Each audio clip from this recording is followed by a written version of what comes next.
Bonjour Quentin. Bonjour. Alors aujourd'hui tu vas nous faire goûter un grand blanc. Aujourd'hui, je vais goûter un très grand blanc. Alors, ça, c'est Domaine Modat qui le fait sur Caramani. Ce qui va être intéressant là-dessus, ce sera au niveau des cépages. C'est-à-dire que là, on est sur des cépages bien particuliers. Donc, du Viognier, de la Roussanne, du Carignan, du Grenache gris, pardon, et du Carignan blanc. Ce qui va être intéressant dedans, c'est vraiment la souplesse, la finesse qui sera amenée dans ce vin. Donc comme je disais, on est sur des vins assez particuliers, sur un sol assez particulier de gneiss aussi sur le département, c'est assez important de le souligner, on est plutôt sur des schistes comme je dis habituellement. Là, on va être sur vraiment un terroir très reconnu, un terroir de très grand vin. Donc sur le 2015 toujours.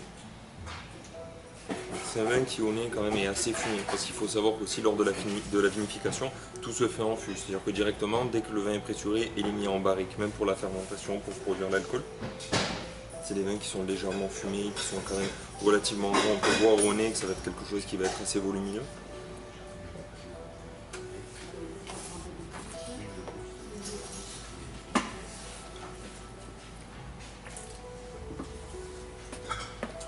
Et on va retrouver ça en bouche, c'est-à-dire que ça va être un vin qui va être légèrement gras, légèrement fumé, on va quand même avoir de la structure, donc qui va être extrêmement fin. C'est ça qui est important, c'est que ce domaine arrive à faire des vins qui sont très fins, très élégants et qui gardent quand même pas mal de fraîcheur et de minéralité sur un terroir qui est plutôt connu pour faire des vins assez puissants, assez structurés.